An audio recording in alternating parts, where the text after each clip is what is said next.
करने वाले हैं 2020 के क्वेश्चन पेपर की।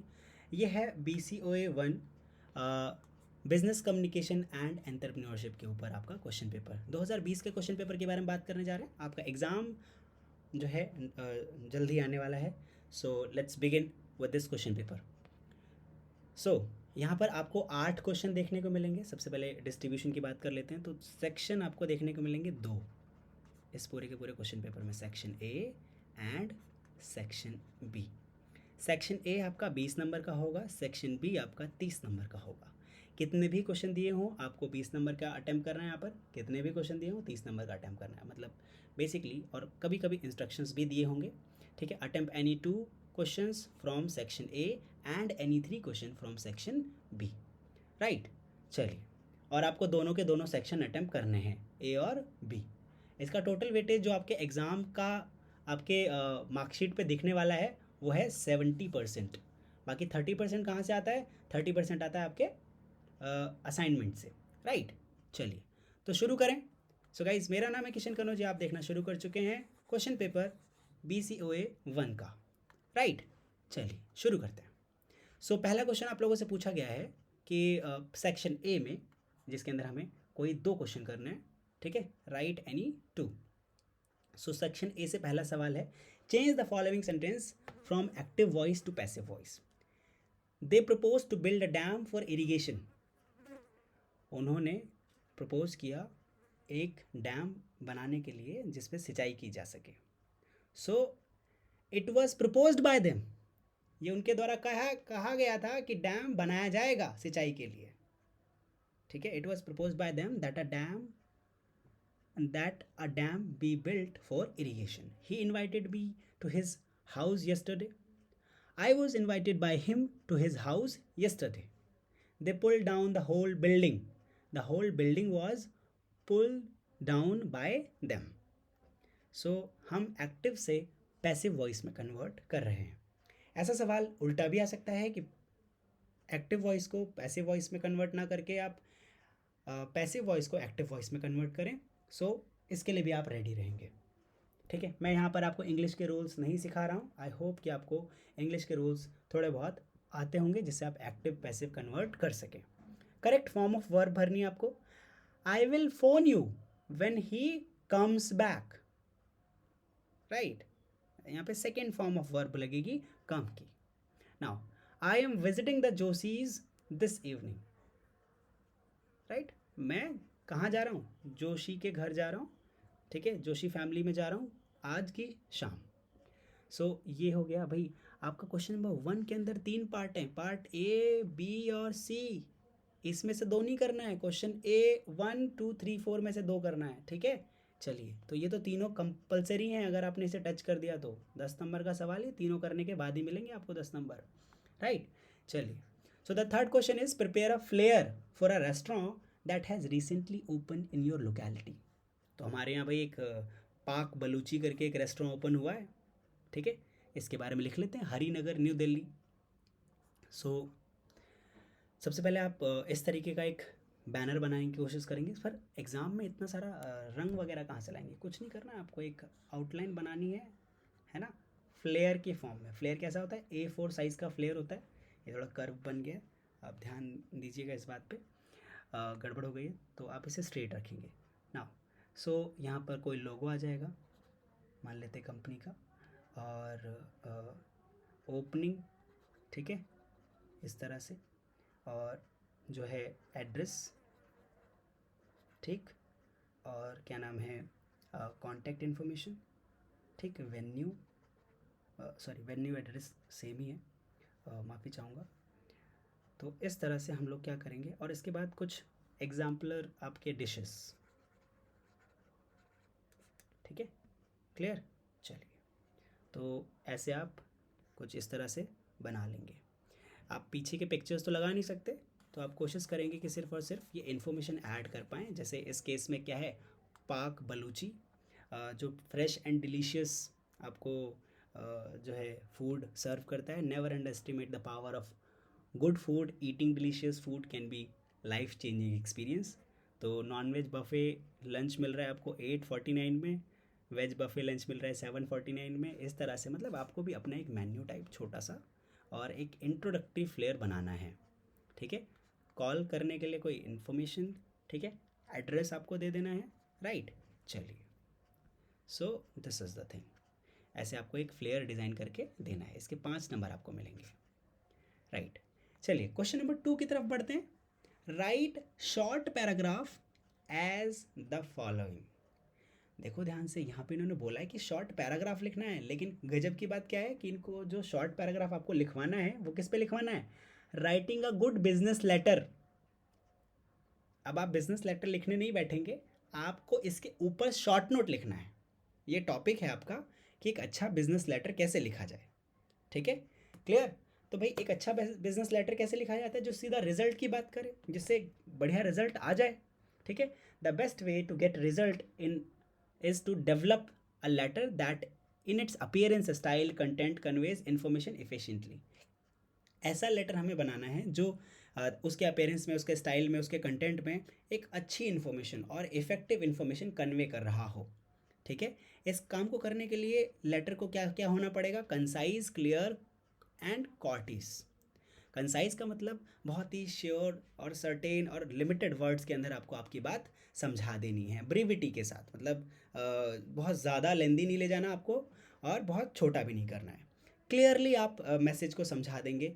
कोर्टियस रहेंगे आप, यानी कि शब्दों का इस तरह चयन करेंगे जिससे किसी को कोई नुकसान ना हो, सबको वो पूरा लेटर पढ़ने में अच्छा ही लगे, ठीक, clear. So a business letter must be concise, clear, courteous and complete. So little introductory और प्रीलिमिनरी चैट इज़ नेसेसरी कि हम क्या बात करने जा रहे हैं इस लेटर में, और फिर आपको पॉइंट टू पॉइंट उस पर बात करनी है, then leave it. It is safe to assume that your letter is being read by a busy person. ऐसा आपको ध्यान देना रहेगा, क्योंकि जब भी हम कोई बिजनेस लेटर लिखते हैं तो किसके लिए लिख रहे होंगे? किसी फ्री पर्सन के लिए थोड़ी। ऐसा पर्सन जो कोई बिजनेस कर रहा है पहले से ही।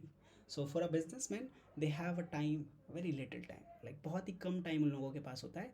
तो हमें कैसा करना है? बहुत ही ब्रिविटी के साथ, बहुत स्टेप वाइज, पॉइंट वाइज हमें इंफॉर्मेशन वहाँ पे देनी है, जिससे आसान हो उस लेटर को पढ़ने के लिए। So a short business letter that makes point quickly has much more impact on a reader than a long winded और rambling exercise in creative writing. बहुत एकदम खूब लिख रहे हो कि ये भी लिख दूंगा, ये ऐड कर दूंगा, सैल्यूटेशन ऐसी रहेगी, यहाँ प्रेजेंटेशन ऐसे रहेगी, बॉडी ऐसा रहेगा, तो इस तरह से आपका लेटर बहुत ज़्यादा इफेक्टिव नहीं रहेगा। क्लियर, शॉर्ट, सर्टेन, ठीक, क्लियर। चलिए, अब इसका ये भी मतलब नहीं है कि आपको स्टाइल वगैरह नहीं करोगे, भाई करोगे, लेकिन थोड़ा ध्यान रखिए, ठीक है, क्लियर। चलिए, your style is the part of the message. The business letter is your custom made representative, it speaks for you. आपके लिए बात करेगा वो। सो ये और ये एक परमानेंट रिकॉर्ड भी रह जाएगा कि आपने क्या कहा था। तो आपको बहुत ही इफ़ेक्टिवली, बहुत ही ध्यान से कोई बिजनेस लेटर ड्राफ्ट करना है। It can pay a big dividend on time you invest in giving it. अगर आप कोई मैसेज लिखने में बहुत ही इफ़ेक्टिव टाइम लगा रहे हैं, बहुत ही क्लियर तरीके से लिखेंगे, तो बाद में आपको उसका रिजल्ट ज़रूर मिलेगा, ठीक है, क्लियर। मैसेज कंसाइज होना चाहिए, क्लियर स्ट्रक्चर होना चाहिए और कॉर्टियस टोन होनी चाहिए मैसेज को लिखते समय, ठीक है। चलिए, सो ये तो हो गया शॉर्ट नोट कि कैसे आप एक अच्छा बिजनेस लेटर लिख सकते हैं। दूसरा क्वेश्चन है कि शॉर्ट नोट लिखना है एडिटिंग अ रिपोर्ट के ऊपर। वाह भाई, हमें एडिटर रिपोर्ट बोल देते तो ज़्यादा बेहतर रहता। अभी लिखा गया है, सवाल ही क्या है कि edit a report, editing a report, ठीक है, इसके ऊपर आपको शॉर्ट नोट लिखना है। चलिए तो भाई शुरू कर देते हैं। So editing a report means a person who edits the report is called editor. इस एडिटिंग के बाद वी मीन कि हमें, हमारा ये मतलब होता है कि हम इस न्यूज़ को प्रिपेयर कर रहे हैं पब्लिकेशन के लिए, ताकि लोगों तक जाएगी, टेलीकास्ट होगी, ब्रॉडकास्ट होगी। सो एडिटिंग एक ऐसा प्रोसेस है जिसमें इस रिपोर्ट को पढ़ा जाता है, करेक्ट किया जाता है, मॉडिफाई किया जाता है, वैल्यू ऐड की जाती है, थोड़ा और पॉलिश किया जाता है, कभी कभी इम्प्रूव भी किया जाता है, ठीक है, क्लियर। और इसको पब्लिकेशन के लिए, यानी कि जब लोगों तक पहुँचे वो रिपोर्ट, तो उसे बहुत ज़्यादा आसानी हो लोगों को, जिससे वो मैसेज उस रिपोर्ट के अंदर जो लिखा हुआ उसको समझ में आए, ठीक है।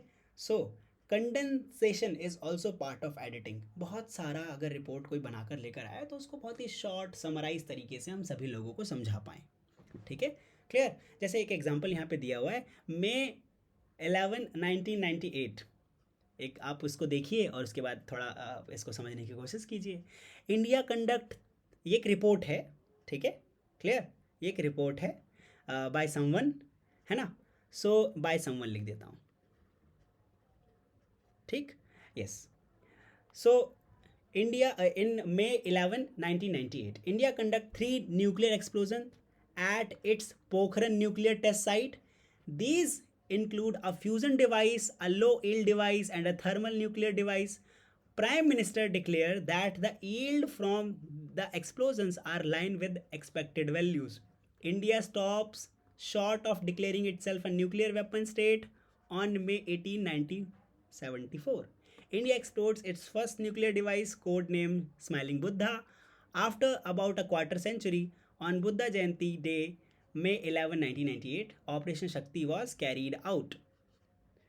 अब यहाँ एक बड़ी समस्या है, इस मैसेज में ना बहुत गड़बड़ी है, इस पूरी रिपोर्ट में बहुत गड़बड़ी है। अगर आप ध्यान से देखेंगे, हर एक सेंटेंस अपने आप में तो पूरा है, लेकिन एज अ रिपोर्ट ये पूरा नहीं है, इसको एडिट करने की ज़रूरत है। इसमें किसी भी एक पर्टिकुलर टॉपिक के ऊपर एम्फेसिस यानी कि जोर नहीं दिया गया है।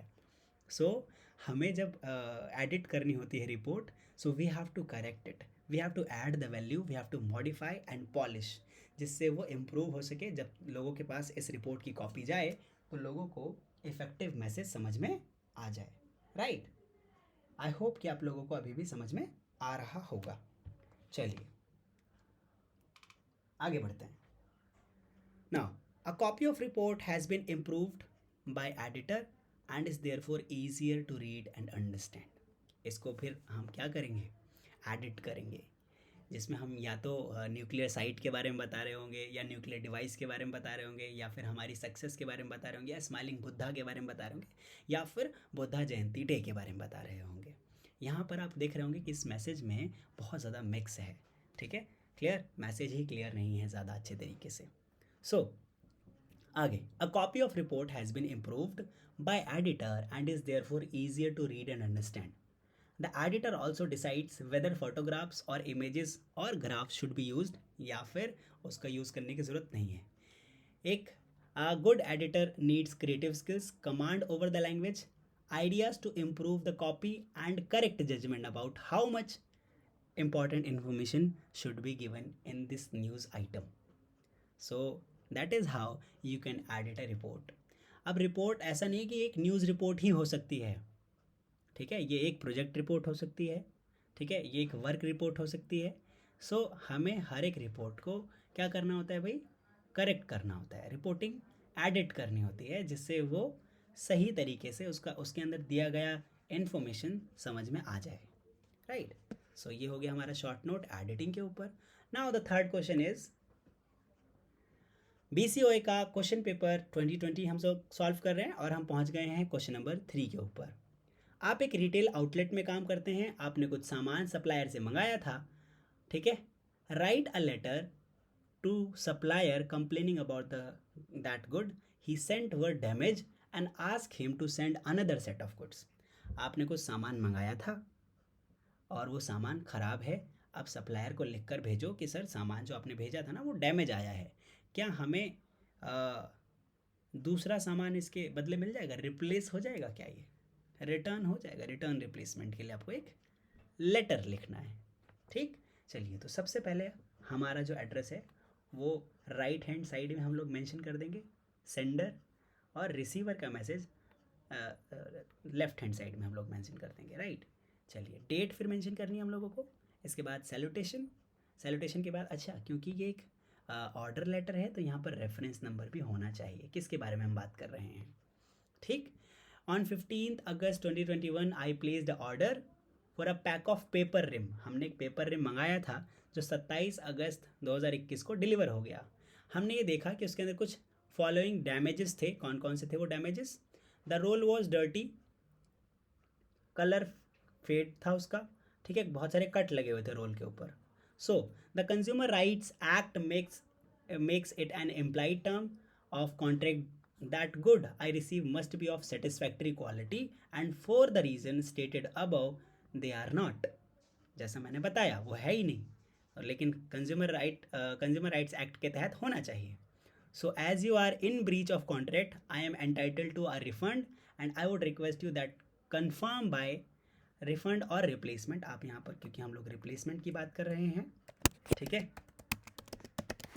Now so I would request that you confirm by 15th नवंबर 2021.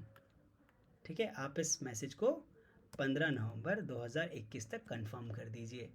ठीक है, कि आप क्या करेंगे, that you will do this. I also require you to confirm whether you will arrange for the item paper ream, ठीक है, टू बी कलेक्टेड, और that you wish me to return this and that you will reimburse me for the cost of returning the item and arranging adequate insurance. I look forward to hearing from you. Your faithfully Ramesh Kumar. Right, तो हमने भैया एक letter लिख दिया जिसमें हम सामान को क्या मंगा रहे हैं भाई, वापस दे रहे हैं, उसे रिटर्न कर रहे हैं या फिर रिप्लेस कर रहे हैं. दोनों में से किसी के भी लेटर आए आपको इसी तरह से लिख देना है. ठीक है, चलिए आगे बढ़ते हैं. अच्छा, ये क्वेश्चन नंबर 3 का पार्ट ए था क्या? अब हमसे एक सवाल पूछा गया, what is a paragraph, give detail how you would develop a paragraph. Right, question number 4 का ये पार्ट 1 है. ठीक, क्वेश्चन नंबर 4 का पार्ट 1 है. एक पैराग्राफ क्या होता है और एक पैराग्राफ को आप डेवलप कैसे कर सकते हो. पैराग्राफ एक सीरीज होती है सेंटेंसेस की जिसको ऑर्गेनाइज किया हो, कोहेरेंट हो, एक दूसरे के साथ रिलेटेड हो और एक पूरे के पूरे सिंगल टॉपिक के ऊपर बात की गई हो, तभी हम पैराग्राफ लिखते हैं. Almost every piece of writing that you will do will be organise into paragraph. तो अगर आपको dividing your work into paragraph show the readers where subdivisions of your thought being and end, begin and end, कहाँ पर आपका जो नया thought है वो शुरू होता है, कहाँ पर आपका पुराना वाला थॉट ख़त्म हो जाता है. जैसे जब मैं ये खुद पैराग्राफ लिख रहा हूँ तो हमारा ये थॉट जो है योर राइटिंग पे ख़त्म हो जाता है. एक नया जो राइटिंग है, एक नया थॉट जो है वो बिगिन होता है. Paragraph contain many different kind of information. A paragraph can contain a series of brief example to illustrate a point. It might be a person, place और process. It narrates series of events, compare and contrast two or more things, classify items by category, or show a cause and effect relationships. So, a paragraph is constructed in 3 components. पहला एक topic sentence होगा, उसकी body होगी और conclusion लिखा जाएगा. Topic sentence में introduction होगा कि हम क्या लिख रहे हैं. बॉडी के अंदर 2 या 2 से ज़्यादा सेंटेंसेस होंगे जो को सपोर्ट करेंगे टॉपिक को कि हाँ इसी के बारे में लिख रहे हैं. कंक्लूजन के अंदर ये लिखा जाएगा कि एक्सप्लेनेशन देंगे हम पूरा का पूरा टॉपिक का कि what we were about to, like हम लोग किस बारे में लिख रहे थे. ठीक है, इसका क्या कंक्लूजन है. So this is what a paragraph is. Paragraph एक क्या है, सीरीज ऑफ सेंटेंस है जिसको ऑर्गेनाइज, कोहेरेंट और रिलेटेडली लिखा जाता है एक सिंगल टॉपिक के लिए. और हम एक पैराग्राफ डेवलप कर सकते हैं इन 3 कंपोनेंट से, topic, sentence, body and conclusion. Right, चलिए now let's talk about the part B, write a short note on unsolicited proposal. Unsolicited proposal के अंदर होता क्या है कि जैसे मान लेते हैं किसी कंपनी में कोई काम करवाना है ना, कोई कंस्ट्रक्शन होना बाकी है उस कंपनी में, तो हम क्या करेंगे, रिक्वेस्ट फॉर प्रपोजल करेंगे. वो कंपनी हमें रिक्वेस्ट करेगा कि भैया बताओ आप कैसे ठीक करोगे इसे. लेकिन कभी कभी ऐसा होता है कि नहीं, हमें अनसॉलिसिटेड प्रपोजल देने होते हैं. जैसे फॉर फंडिंग प्रपोजल, ठीक है, जब हमें पैसा चाहिए होता है लोगों से तो अनचाहा प्रपोजल लेकर जाते हैं ना, उनको नहीं पता होता कि उनको नहीं चाहिए होता है, फिर भी हम लोग लेकर जाते हैं. अगर हमारा प्रपोजल समझ में आता है तब वो उसके अंदर इन्वेस्ट करते हैं. ठीक, राइट, चलिए. सो अ स्मॉल अनसॉलिसिटेड प्रपोजल, उसके कुछ पार्ट, मेजर पार्ट होंगे. पहला एक कवर शीट होगी. ये पूरी की पूरी प्रेजेंटेशन में एकदम मज़ा सा बांध सकती है, एक समा बना सकती है, क्योंकि आपकी एक प्रोफेशनल बिगिनिंग हो रही है आपके प्रपोजल लिखने की. ठीक है। सो कवर शीट बनाने के बाद आप लिखेंगे summary. This provides a concise statement of the proposal, कि आप पूरे प्रपोजल के अंदर क्या लिखने जा रहे हैं, समराइज करेंगे कि अंदर क्या है। ठीक। इंट्रोडक्शन, आपके एरिया के टारगेट पॉपुलेशन क्या है, और क्या क्या काम करने जा रहे हैं आप, इस बारे में। प्रोजेक्ट के ऑब्जेक्टिव्स, कि आप देखो मान लेते हैं आप लिख रहे हो फंडिंग के लिए, आपको फंडिंग चाहिए। सो पहला कवर शीट लगाएंगे, कंपनी कौन सी है, नाम क्या है, कब से आए थे, ये सारी चीज़ें समराइज़ करोगे अपने पूरे के पूरे इस प्रपोज़ल को, कि हम इस पूरे प्रपोज़ल में क्या आपको बताने वाले हैं। फिर इंट्रोडक्शन दोगे कि हम कौन हैं, क्या क्या करते हैं, प्रोजेक्ट के ऑब्जेक्टिव क्या हैं, कि आप इस पूरे प्रोजेक्ट के बाद क्या करेंगे। Overview section, this define the process to be followed, आप कैसे अपने सामान सर्विसेज को लोगों तक पहुंचाएंगे। वर्क एंड मैनेजमेंट प्लान, आप काम कैसे करेंगे और मैनेज कैसे करेंगे इन सारे के सारे फंक्शंस को। ठीक है, इसकी इन्फॉर्मेशन आप देंगे। एक्सपेक्टेड आउटकम क्या आएगा, इसके बारे में आपको ध्यान से बताना है। आपको क्या लगता है कि एक्सपेक्टेड आउटकम क्या हो सकता है आपका, इस बारे में आपको लोगों को बताना होगा जिसको भी आप ये अनसॉलिसिटेड प्रपोजल बता रहे हैं।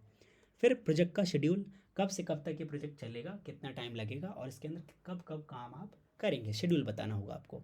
इवैल्यूएशन किस फैक्टर पे करेंगे, ठीक है, लाइक ऑडिटिंग वगैरह सारी चीज़ें। ठीक, क्लियर। चलिए, detailed budget, the budget gives precise information on cost and possible revenues. अगर आपने बजट बना रखा है कि कहाँ कितना खर्चा होगा, सो बजट बेसिकली क्या होता है गाइज, कि अ प्लान फॉर एक्सपेंसेस, कि कहाँ कैसे कैसे खर्चा किया जाएगा। इसी से आपको पता चल जाएगा कि पॉसिबल रेवेन्यूज़ कितने आ सकते हैं, और कितना आप लोगों का बजट किसी चीज़ के लिए है। फिर पर्सनल सेक्शन, पर्सनल सेक्शन का मतलब है कि आप इस प्रोजेक्ट के अंदर जितने भी लोग आ रहे हैं उन सभी की इन्फॉर्मेशन देंगे, ब्रीफ समरीज देंगे। ठीक है, with relevant qualification of the people involved. ठीक है, तो आप एक सैम्पल कैरिकुलम वेटे सीवी देख सकते हैं। For some proposal you may include only brief biography with a paragraph, project coordinator और मेन पार्टिसिपेंट्स का नाम लिखकर आप एक पैराग्राफ भी लिख सकते हैं। लेकिन अगर आप प्रपोजल सेक्शन पर्सनल सेक्शन में ज़्यादा इन्फॉर्मेशन देना चाहते हैं तो लोगों के सीवीज़ वगैरह ऐड करेंगे। कौन, सीवीज़ से मेरा मतलब है कि डिटेल सीवी नहीं, बट एक ब्रीफ छोटा सा, कि वो कौन है, कहाँ से आए हैं, उनका क्या एक्सपर्टीज़ हैं, और आपके इस प्रोजेक्ट के अंदर वो क्या हिस्सा सॉल्व करेंगे। राइट। सो इस तरह से आप एक अनसॉलिसिटेड प्रपोजल लिखेंगे, और फंडिंग के लिए जहाँ भी आप जा रहे हैं, चाहे बैंक जा रहे हैं, किसी इन्वेस्टर के पास जा रहे हैं, तो आप उसको ये प्रपोजल दिखा देंगे। ठीक है, चलिए। Now, what do you mean by entrepreneurship, क्या होता है entrepreneurship. Enumerate the reason that prompt person to become entrepreneur. Right.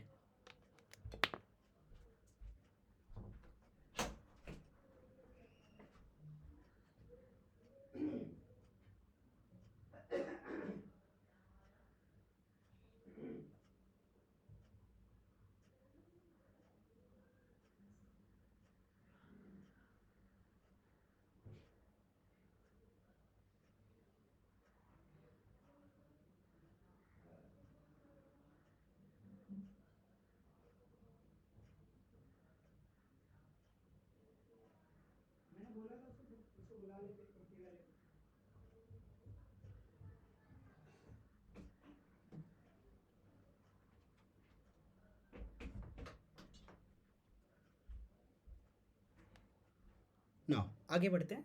So entrepreneurship क्या होता है, एक एबिलिटी होती है। Entrepreneurship is the ability and readiness to develop, organise and run a business enterprise along with any of its uncertainties, जिसको ध्यान में रखते हुए हम लोग प्रॉफिट जनरेट कर सकें।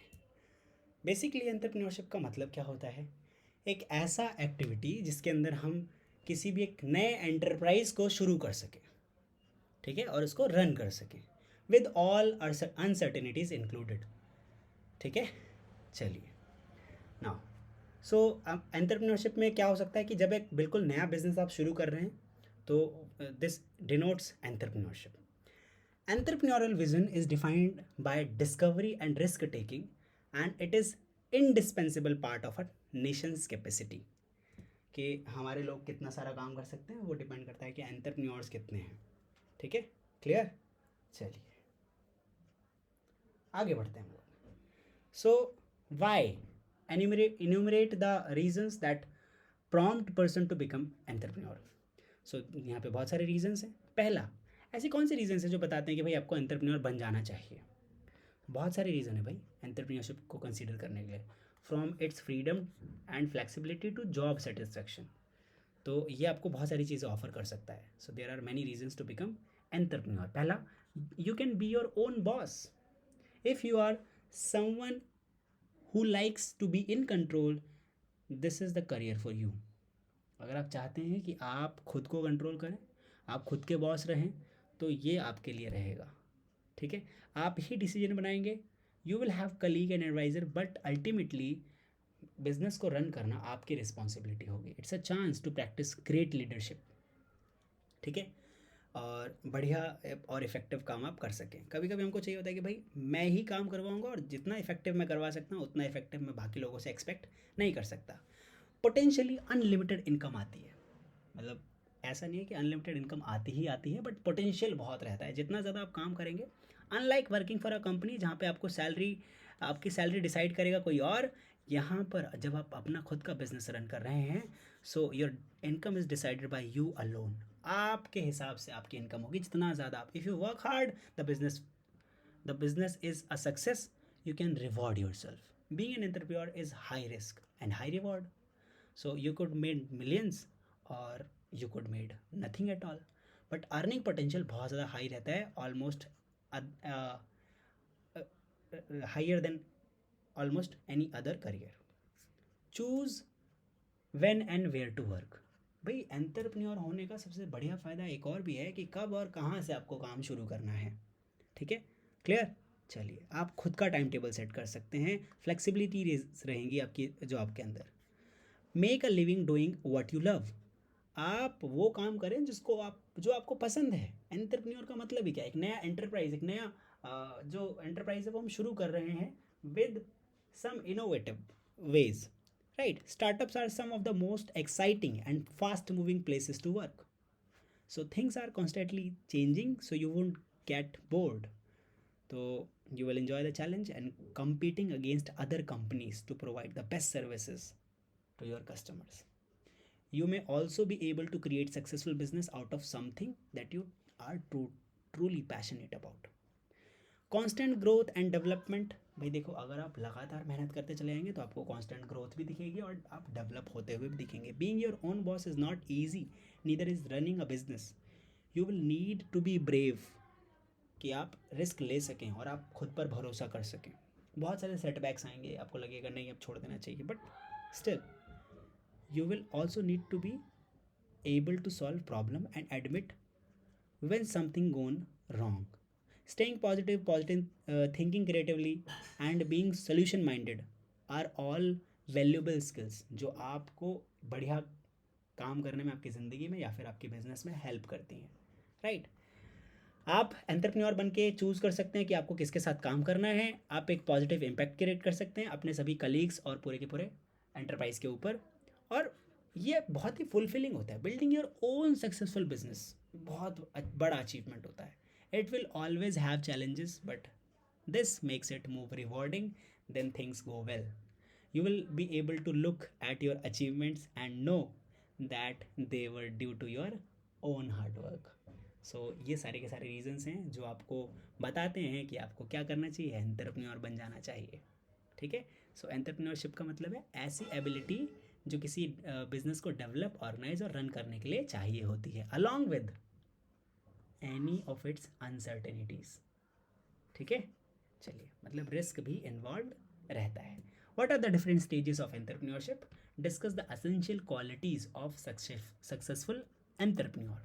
चलिए बात कर लेते हैं भैया, यहाँ पे 3 डिफरेंट स्टेजेस होंगे।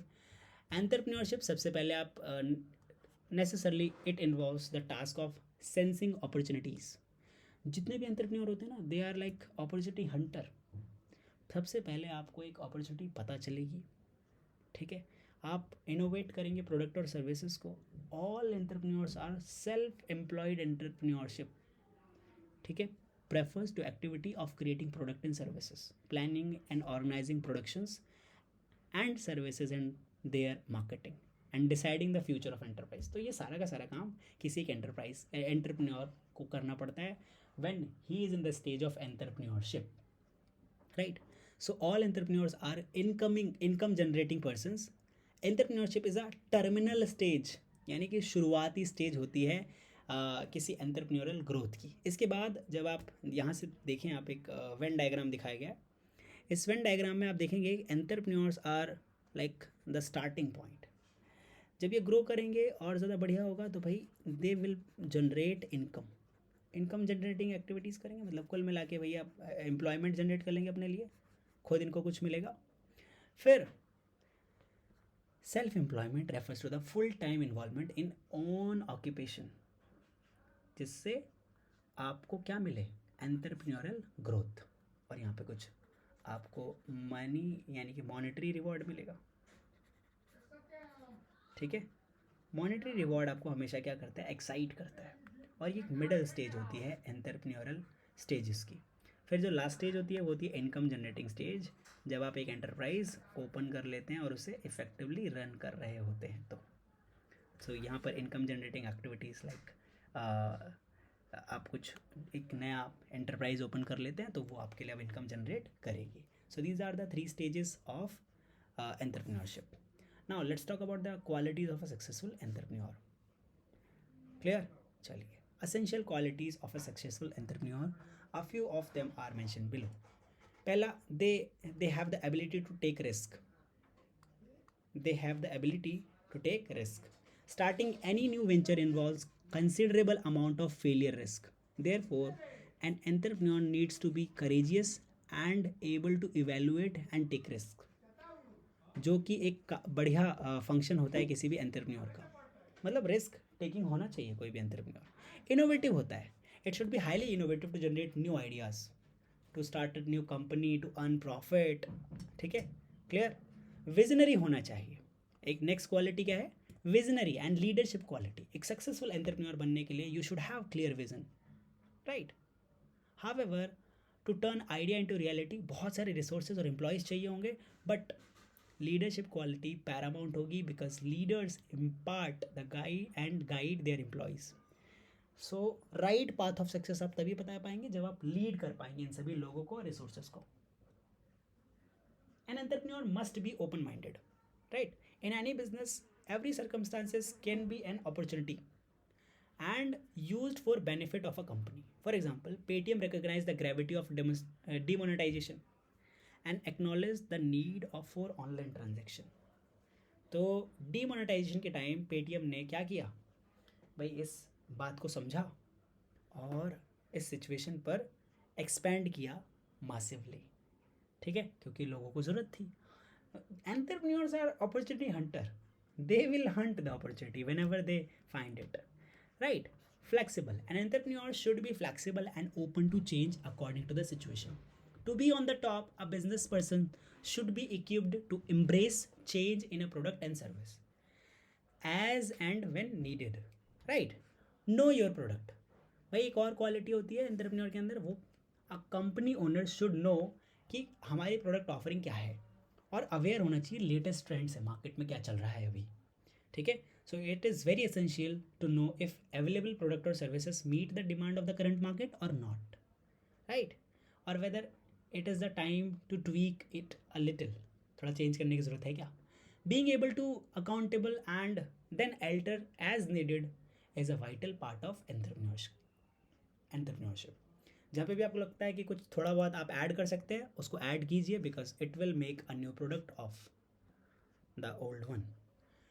चलिए नेक्स्ट क्वेश्चन की ओर बढ़ते हैं हम लोग. Entrepreneurs are born and entrepreneurs are made. Reconcile these two paradoxical statements. देखो ध्यान से, entrepreneurs are born as well as made. ये पैदा भी होते हैं और ये बनाए भी जा सकते हैं. अब ये दोनों बातें अपने आप में बिल्कुल सही भी हैं और नहीं भी हैं, पर देखते हैं एक एक करके. So entrepreneurs refers a person who set up his own business with a new idea or concept. He or she is a person who creates something new and assumes the risk and rewards associated with the innovation. So, entrepreneurs are not totally born nor made. Entrepreneurs are not like athletes, they don't need natural inherent body and muscles or anything. So, इसके लिए हम ऐसा कह सकते हैं कि they should not be born, मतलब ऐसा नहीं कि वो सिर्फ पैदा ही होंगे. They are not totally born और made. So whether entrepreneurs are born और made is still a controversy. Either people used to believe that entrepreneurs are born, not made.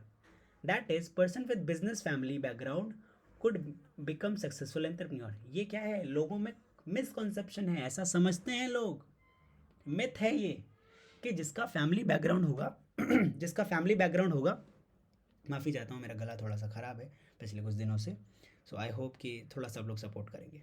Yes, so this is person with family background, family business background. उनको लगता है कि जिसका family business background होगा वही successful entrepreneur बन सकता है. नहीं, बट हाँ, कहीं कहीं ये बात सही भी होती है, थोड़ा हेल्प मिल जाती है, but it's not totally true. Subsequently, the sharpened knowledge of entrepreneurial competencies made people believe that entrepreneurs are made, not born. That is, person possessing prompt knowledge and skills required. तो education और experiences के basis पर एक successful entrepreneur बना जा सकता है. Many entrepreneurs get started on their path when they come up with ideas and are prevented from implementing them. Right, so entrepreneurs neither are born nor they made. Right, so an entrepreneur possesses some exceptional qualities जो बाकी लोगों से उसको अलग बनाती हैं. ठीक है, clear. Ford Phillips meet, foresight, देखो ये फोर्ड फिलिप्स मीट क्या है, एक्रोनियम है, ये सारी क्वालिटीज़ हैं. ठीक है, जो किसी भी एंटरप्रेन्योर के अंदर होती हैं. ध्यान से सुनना. Ford Phillips meet, foresight, organizing capability, risk taking ability, initiative, desire for high achievement, patience, hardworking, innovative power, leadership capacity, intelligence, physical and mental strength, self confidence, motivating power, eagerness and enthusiasm, education and experience, time sense. So these are what acronym for qualities of a entrepreneur. Right, from the above qualities it is clear that most of the entrepreneurial qualities are inborn and cannot be achieved.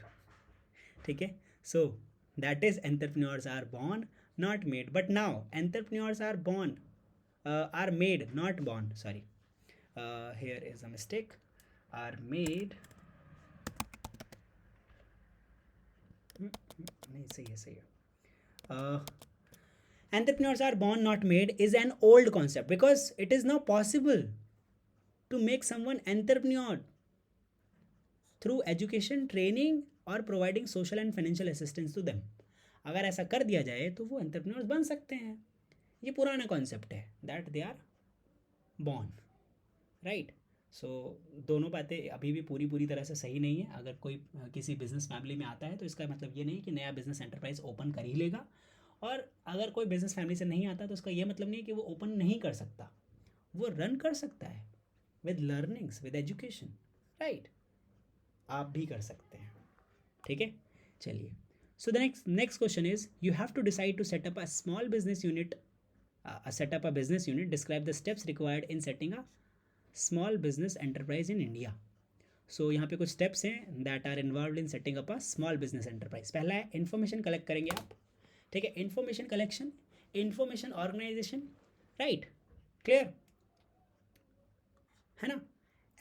Acquiring required and vocational skills, financial requirements, market assessment और provision for crisis. सबसे पहले अगर किसी भी business को आपको शुरू करना है तो आपको इन्फॉर्मेशन चाहिए होगी कि कहाँ पे रजिस्ट्रेशन कराना पड़ता है. हमारे पहले तो देखेंगे ना मार्केट की नीड क्या है यार.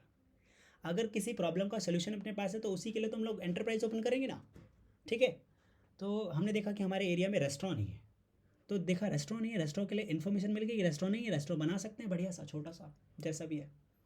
तो शुरू करते हैं. इसके लिए रजिस्ट्रेशन कहाँ कहाँ करा सकते हैं, रजिस्ट्रार के ऑफिस जाएंगे, क्या क्या प्रोसेस है, तो ये सारा इन्फॉर्मेशन हम लोग कलेक्ट करेंगे. ठीक है, for example they can know about the medical transcription. Call centers have been doing very well. Service sector enterprise in the country. This is because high labor cost and high income countries. Multinational companies have gradually started shifting their labour intensive manufacturing activities in developing countries. तो ये हम information collect करेंगे कि यार कौन सा business हमें setup करना है, कैसे करना है, ठीक है, क्लियर। तो इसके लिए रजिस्ट्रेशन, लाइसेंसिंग, क्लियरेंस वगैरह कैसे लेना होता है। फिर सेकेंड पार्ट के अंदर हम लोग इन्फॉर्मेशन ऑर्गेनाइज करेंगे। Having collected information about enterprise concern, the prospective entrepreneur needs to organise the same, कि ऑर्डरली और सिस्टमेटिक मैनर में जितनी भी इन्फॉर्मेशन अपने पास आई है कि यार ये बिज़नेस ओपन करना है, कहाँ करना है, दिल्ली के इस वाले एरिया में, क्योंकि यहाँ पर ज़्यादा कंसंट्रेशन है इन लोगों की, जो लोग को वो प्रोडक्ट या सर्विस चाहिए होती है, ठीक है। अच्छा, तो उसके लिए क्या क्या लाइसेंस लगेगा, कितना बड़ा एरिया चाहिए होगा, क्या क्या चीज़ें होंगी उसकी, तो ये एक सीरीज़ वाइज इन्फॉर्मेशन को हमें ऑर्गेनाइज कर लेना है। फिर उसके बाद वोकेशनल स्किल हमें अपग्रेड करनी है, जो भी हमारे बिजनेस को रन करने के लिए small enterprise unit, S E U का फुल फॉर्म क्या है, स्मॉल एंटरप्राइज यूनिट। इसको रन करने के लिए हमें जो भी वोकेशनल स्किल चाहिए होगी, चाहे सेलिंग स्किल्स चाहिए, चाहे परसुएडिंग स्किल्स चाहिए, ठीक है, तो वो स्किल्स हम लोग अपग्रेड करेंगे अपनी, राइट, क्लियर। फिर financial implication, the fourth step is to study the financial implication. कितना पैसा लगेगा, सोर्सेज क्या होगा, मतलब हमारा जो फाइनेंस का सोर्स क्या होगा, अवेलेबिलिटी कितनी कैसे होनी चाहिए, एस्टिमेशन कैसे लगा पाएंगे, मैनेजमेंट ऑफ वर्किंग कैपिटल कैसे कर पाएंगे, किसी काम को करने के लिए कुछ पैसा चाहिए होता है लगातार, तो वो वर्किंग कैपिटल हम लोग कैसे लेकर आएंगे। One should have the basic knowledge of preparing income and expenditure statement. So तभी हम लोग इसके ऊपर ज़्यादा इफेक्टिवली काम कर पाएंगे, right, clear now. So let's talk about the market trends. The fifth step involves exploring existing market trends. This is important because unless there is a demand for their finished product, their small enterprise unit will be a failure. तो हमें पता होना चाहिए market में trend क्या चल रहा है, ठीक है, क्या चीज़ें सेल होंगी, क्या नहीं होंगी, क्या ट्रेंड चल रहा है, किसको लाना चाहिए, किसको नहीं लाना चाहिए, राइट। नाउ क्राइसिस मैनेजमेंट, ये स्टेप बहुत ज़्यादा ज़रूरी होता है, इसलिए क्योंकि हमें नहीं पता कल को क्या हो जाए। So we have to be ready for something unexpected in terms of resources, policy, finance, natural calamities, कुछ भी बुरा हो सकता है। So crisis management, crisis situation के लिए हमें हमेशा से रेडी रहना पड़ेगा। Many say why think for the worst, but optimism help करता है that there is no harm in being prepared for any eventuality, ठीक है, बट ऐसा नहीं है, आपको हमेशा से रेडी रहना चाहिए कि कुछ भी बुरा हो सकता है। जैसे for the exams you have to be prepared before the exams, right.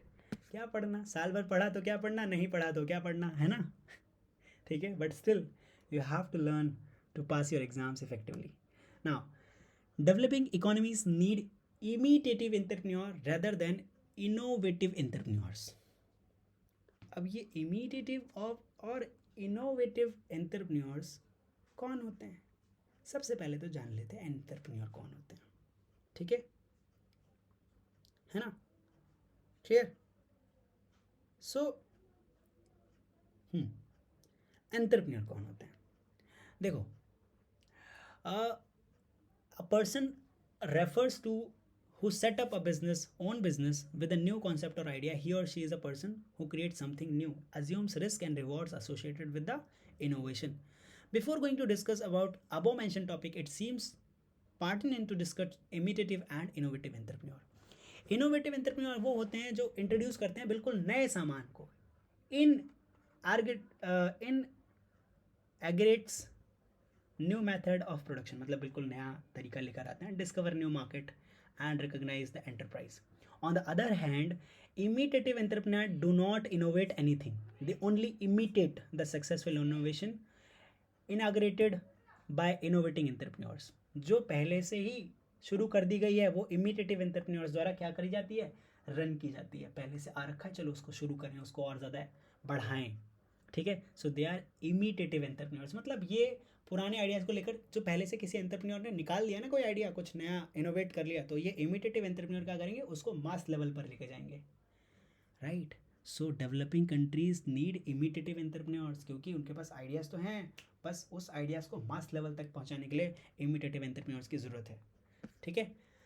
And innovating entrepreneur is one who introduce new goods, ठीक है, क्लियर। चलिए, अच्छा दो बार यहाँ पर लिख दिया है क्या, नहीं नहीं नहीं नहीं, ठीक है. Yes, yes. Now, so produce product and innovator has to maintain most cost than imitative entrepreneurs. जो पहली बार वो बिजनेस शुरू कर रहा है उसको क्या चाहिए होगा भाई, उसको ज़्यादा इन्फॉर्मेशन चाहिए होगी, ठीक है. But developing countries can not afford to bear this cost, जो पहली बार इन्वेंट कर रहा है उसके लिए. On the other hand, imitative entrepreneur follow the innovator entrepreneurs. They copy the product that has been innovated before. तो इसमें थोड़ा कम मेहनत लगती है, कुछ नया इनोवेटिव नहीं करना पड़ता, बस इसको इमिटेट करना पड़ता है, लोगों तक आगे पहुंचाना पड़ता है, ठीक है. Clear. So imitative entrepreneurs are particularly suitable for under developed regions for bringing a mushroom drive in imitation of new combinations of factors. So it is very difficult to make new method of production for developing countries, क्योंकि machinery वगैरह चाहिए होगा बहुत सारा, उसके लिए finance चाहिए होगा, बहुत सारे और भी चीज़ें चाहिए होंगी. सो an innovative entrepreneur adopt new method for production, so developing country needs to choose imitative ones to reduce the risk of loss in a developing country. अच्छा, यहाँ पे रिस्क ऑफ लॉस भी रहेगा, क्योंकि अब बिल्कुल नया ट्रेंड लेकर आने जा रहे हो ना, तो हो सकता है वो चले ना चले, ठीक है, कैसा परफॉर्म करे. पर इमिटेटिव एंटरप्रेन्योर क्या करेगा, पहले से जो रन कर रहा है वो तो लाइक लेकर आ रहा है, वो तो चलना ही चलना है, ठीक. चलिए. So innovation is driving force in development. Without innovation, innovative entrepreneur, we would not have most tools and services, but developing countries need imitative entrepreneurs because implementation of implementation perfectly. क्योंकि अगर आपको परफेक्टली इम्प्लीमेंट करना है किसी भी idea को, तो आपको इमिटेटिव एंटरप्रेन्योर्स चाहिए होंगे, क्योंकि उनको कुछ ज़्यादा कॉस्टिंग वगैरह चाहिए नहीं, और रिस्क ऑफ फेलियर भी बहुत लो है. Now, right a detailed note on various type of entrepreneurs. कितने टाइप के एंटरप्रेन्योर्स होते हैं, इसके बारे में हमें डिटेल नोट लिखनी है. सो दोबारा से, entrepreneur is defined as someone who has the ability and desire to establish, administer and succeed in startup venture along with the risk entitled to it to make profit. बहुत ही बढ़िया example रहेगा किसी भी entrepreneurship का, is starting a new business venture. So entrepreneurs are often known as source of new ideas and innovators. They bring new idea to the market and they replace the old one with new invention. So इनको बहुत ही ज़्यादा classify किया जाता है into small home business multinational companies. In economies, the profit that entrepreneur make is with the combination of land, natural resource, labor and capital. In a nutshell, anyone who has the will and determination to start a new company and deals with all risk that goes with it can be an entrepreneur, right? Can become an entrepreneur. तो entrepreneurship को हम 4 categories के अंदर divide करते हैं, जैसे कि इन्होंने बोला है कि शॉर्ट नोट लिखना है. So there are 4 types of entrepreneurs. Small business entrepreneurs. These entrepreneurs are hairdresser, grocery store, travel agent, consultant, carpenter, plumber, electrician. These people run on their own business and hire family members or local employees. For them, the profit would be able to feed family, not making 100 million business or taking over an industry. They fund the business by taking small business loans and loans from the friends and family. तो ये small business entrepreneurship के बारे में हो गया. Scalable startups. Scalable startup entrepreneurship. This startup entrepreneurs start a business knowing that their vision can change the world. तो कि online, sir एक ऑनलाइन प्लेटफॉर्म लेकर आ रहे हैं, जब हम ऑनलाइन पढ़ाएंगे, बायजूस जैसा कुछ. सो स्केलेबल एंटरप्रेन्योर्स होते हैं कि पूरी दुनिया में सब लोगों को अट्रैक्ट करते हैं कि यार इसका तो बहुत ज़्यादा क्रेज़ है, ठीक है, लोग इसको पसंद करेंगे, इस प्रोडक्ट को, इस सर्विस को, ठीक है, इसको यूज़ ज़्यादा करेंगे. तो स्केलेबल हो, जिस जिस स्टार्टअप को बहुत ज़्यादा स्केल उसका किया जा सके, उसको बढ़ाया जा सके, सो स्केलेबल स्टार्टअप एंटरप्राइज होती है. Now, the research focuses on scalable business and experimental tools, so they hire the best and brightest employees. They require more venture capital to fuel and back their project or business. Now, the next one is large company entrepreneurship. These huge companies have defined life cycle. Most of these companies grow and sustain by offering new and innovative product and revolve around their main product. Okay, the change in technology, customer preference, new competition build pressure for large companies to create innovative product. For example, car manufacturers, they are large company entrepreneurship, right? To cope with the rapid technological change, the existing organization either buy innovation enterprises or attempt to construct the product internally, खुद ही बनाने की कोशिश करते हैं जो वो आगे cell करेंगे. Next is social entrepreneurship. This type of entrepreneurship focuses on producing product and services that resolve social needs and problems. Their only motto and goal is to work for society and not make any profit. तो इस तरह के social entrepreneurs भी होते हैं. जैसे आप लोगों ने वाटर फिल्टर के बारे में सुना होगा, या कुछ इस तरह की चीज़ें, विंड मिल बाकी लोगों के पास बांटना है, या लोगों तक एजुकेशन पहुंचानी है फ्री में. तो इस तरह की चीज़ें सोशल एंटरप्रेन्योर्स होते हैं ये.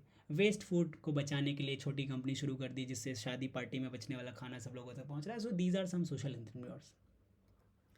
नाउ क्या क्या इंपॉर्टेंस है भैया? एम्प्लॉयमेंट क्रिएट करते हैं ये एंटरप्रेन्योर्स, ठीक है. इनोवेशन लेकर आते हैं, सोसाइटी और कम्युनिटी में डेवलपमेंट लेकर आ जाते हैं.